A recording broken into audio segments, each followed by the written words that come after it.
Hey all, Hipper here. So today I'm taking out the Des Moines again, and again I'm using an agile build on the ship.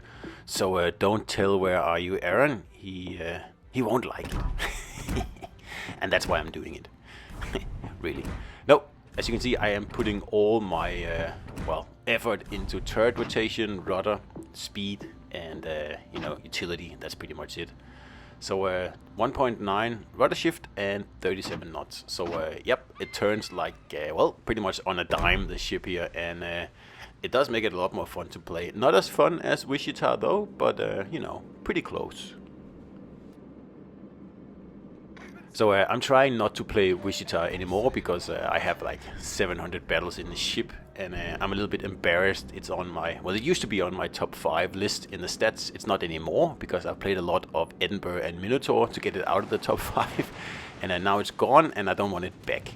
So no more Wichita, at least for a long time on this channel here. And in the meantime, we'll do some Des Moines, and there's so many American cruisers now anyway that Wichita isn't special anymore, and I know it hasn't been power crept really, but there's just better options. Like for example, Des Moines here. I know it's 2 tiers higher, but it's just so much better.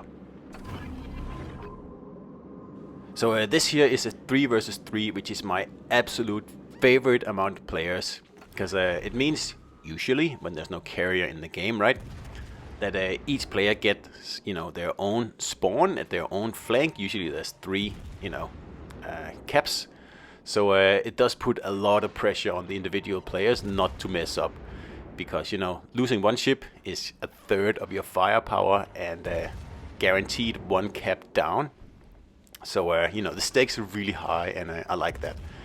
And this Minotaur here, he is up against a ship that he can't really win against, because I've got radar, so he doesn't have any spotting. So sitting there in the smoke is just it's not gonna work, especially when I have my agile build here. So any torps coming at me, yeah, it's not gonna work. So this flank here is probably the most important flank, because this is the side of the map where the Reds already have a cap. So if I can take this cap from them, which I'm in the process of doing, that means that they will have 0 caps, and they will have to fight much harder, especially because in this battle here there's there's carriers, meaning that there's really only 2 ships on each team that can cap. So capping is extremely important in this battle here, and it's something that that makes it interesting, makes it different, especially because there's only 3 ships. So I see how I'm using my agile build to get all 3 turrets into action. Not now though, but before. And don't know why that missed, but anyway.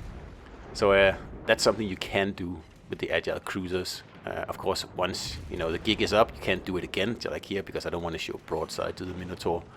But it doesn't really matter, because he's pretty much finished. Just gotta get a good hit in, and that's the end of him. So the carrier has spotted me, obviously here, and this Des Moines here, he's playing the same way as you would play in a battle with 9 players, and obviously that's not what you gotta do, because there's only 3 players. So if he's not in there capping immediately right off the bat, they're going to lose the battle, because now he's the only ship capable of capping left.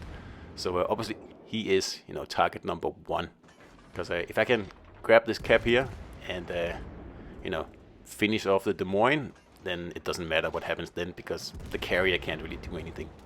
He can, of course, cap, but capping in a carrier is not recommended.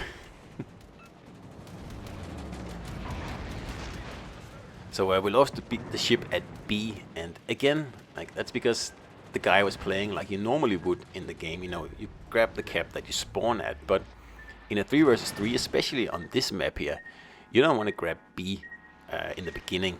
You want to grab A, and as I'm doing here, C and D, and then B is really the last cap left, because when you enter B, you're gonna get crossfired, especially if I had another ship over at A. Then I would just set up position over here, and we could both cover B, meaning that we would have won the battle easily. Very early on, I mean. So in these smaller battles, you really have to reevaluate your strategy, and you cannot play the same way as you would in you know, a normal battle. If you're sitting behind an island like the other Des Moines over there, taking pot shots at whoever is spotted, you will lose. Like the carrier, the red carrier, is doing a pretty good job of resetting me here. So I'm never actually able to get this cap here, which is obviously really annoying. But I'm shooting down lots of his planes, so sooner or later there's going to be a lull in the amount of planes he can actually send towards me, and that means I'll be able to cap. And Des Moines, he's finally realized his mistake here, that hey, no one else is going to do the dirty work. I actually have to do something. I actually have to cap. Oh my god.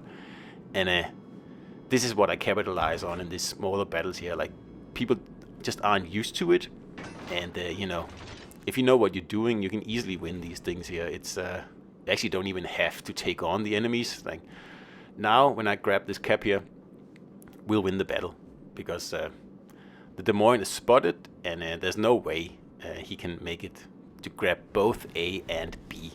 He may be able to grab A, and if he was going for it, I just let him, because that means I can just move into the other side of A and, you know, trap him over there.